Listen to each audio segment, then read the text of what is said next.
Selamat sore Bapak dosen dan teman-teman semua. Saya atas nama Sunyanto Padi akan melanjutkan pembahasan dari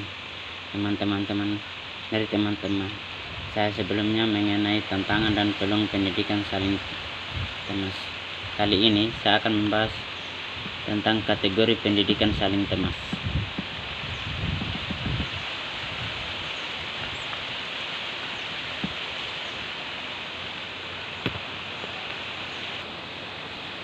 Kategori pendidikan saling temas itu terdapat 8 bagian. Yang pertama ada sains dengan motivasi muatan saling temas. Deskripsinya, sains diajarkan sesuai dengan standar sekolah dengan penekanan saling temas sebagai motivasi agar pembelajaran menjadi menarik. Penilaiannya, siswa dinilai tidak berdasarkan muatan saling temas. Yang kedua, infusi secara alami muatan saling temas. Deskripsinya, sains diajarkan sesuai standar sekolah dengan kajian singkat tentang materi saling temas yang terkait dengan topik sains. Materi saling temas tidak mengikuti tema yang kohesif. Penilaiannya, sebagian besar penilaian siswa pada sains murni dan hanya sedikit pada muatan saling temas. Yang ketiga, infusi isi saling temas secara sengaja ke dalam sains. Deskripsinya, sains sekolah yang standar diajarkan bersama dengan kajian singkat dengan saling temas yang terintegrasi dengan topik sains sebagai upaya mengeksploitasi secara sistematis muatan saling temas dan membentuk tema kohesif. Penilaiannya, siswa dinilai tingkat pemahaman mereka terhadap muatan saling temas. Yang keempat, disiplin ilmu tunggal melalui muatan saling temas. Deskripsinya, muatan saling temas berfungsi sebagai pengorganisasi materi sains dan turunannya. Materi sains seleksi dari satu bidang studi. Penilaiannya, siswa dinilai tingkat pemahaman mereka terhadap muatan saling temas, tetapi pada tingkat yang lebih rendah dibanding sains murni. Yang kelima itu sains melalui muatan saling temas. Deskripsinya, muatan saling temas berfungsi sebagai pengorganisasi muatan sains dan turunannya. Muatan sains bersifat multidisiplin. Penilaian, siswa dinilai tentang tingkat pemahaman mereka terhadap muatan saling temas, tetapi tidak secara luas seperti sains murni. Yang keenam, sains bersama dengan muatan saling temas. Fokus instruksi adalah muatan saling temas. Muatan sains yang sesuai memperkaya pembelajaran. Penilaiannya, siswa dinilai secara setara antara muatan sains murni dan muatan saling temas. Yang ketujuh, infusi sains ke dalam muatan saling temas. Deskripsinya, fokus instruksi adalah muatan saling temas pembelajaran menekankan dan pada muatan sains yang relevan tetapi tidak sistematis. Penilaiannya, siswa terutama dinilai berdasarkan muatan saling temas, hanya sebagian pada sains murni. Yang kedelapan, murni muatan saling temas. Teknologi penting dan berfungsi isu sosial dikaji muatan sains dibahas tetapi hanya untuk menunjukkan hubungannya dengan sains yang ada dalam masyarakat. Penilaiannya, siswa dinilai berdasarkan muatan saling temas.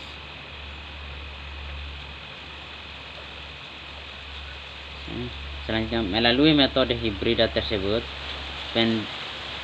Pedetri dan Nasir pada tahun 2010 mengklasifikasikan 6 aliran dalam pendidikan saling temas sesuai dengan uraian sebagai berikut.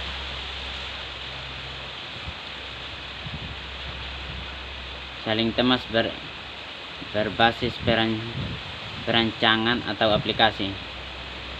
Ini menekankan pada hubungan antara sains dan teknologi yang terfokus pada kemampuan siswa memecahkan permasalahan yang berfaedah melalui perancangan teknologi baru. Aliran ini menekankan pengetahuan dan perkembangan keterampilan teknik.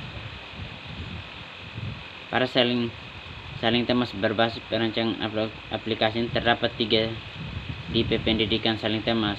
Yang pertama, siswa diminta merancang artefak untuk menunjukkan pemahaman mereka terhadap satu atau lebih prinsip sains. Kedua, siswa kembali ditugaskan menyusun kincir air tetapi lebih dielaborasikan dengan rancangan khusus. Ketiga, siswa ditugaskan untuk merancang teknologi tertentu sebagai respon permasalahan sosial tertentu. Kelebihan utamanya, umumnya pendidik telah mengenal tipe kegiatan yang diperlukan. Semua variasi pembelajaran tersebut jika dipersiapkan dengan baik akan menjadi pembelajaran yang mampu memotivasi dan memberikan pengalaman menyenangkan pada siswa. Yang kedua, saling temas berbasis sejarah. Aliran ini menganggap sains merupakan usaha keras yang unik dari manusia, sehingga pemahaman siswa tentang sains perlu terkait dengan sejarah dan aspek sosiokultural dari sains. Menurut Pedretti dan Nasir pada tahun 2010, terdapat 3 kemungkinan untuk memasukkan aspek sejarah dalam saling temas, yakni yang pertama, memanfaatkan kehidupan para ilmuwan untuk menunjukkan ilmuwan sebagai orang keliru terperangkap dalam konteks sosial, budaya, tempat mereka tinggal dan bekerja. Contohnya, membahas penelitian yang dilakukan oleh Galileo untuk menggambarkan kekuatan politik yang melawan proses keilmuan yang terjadi pada saat itu.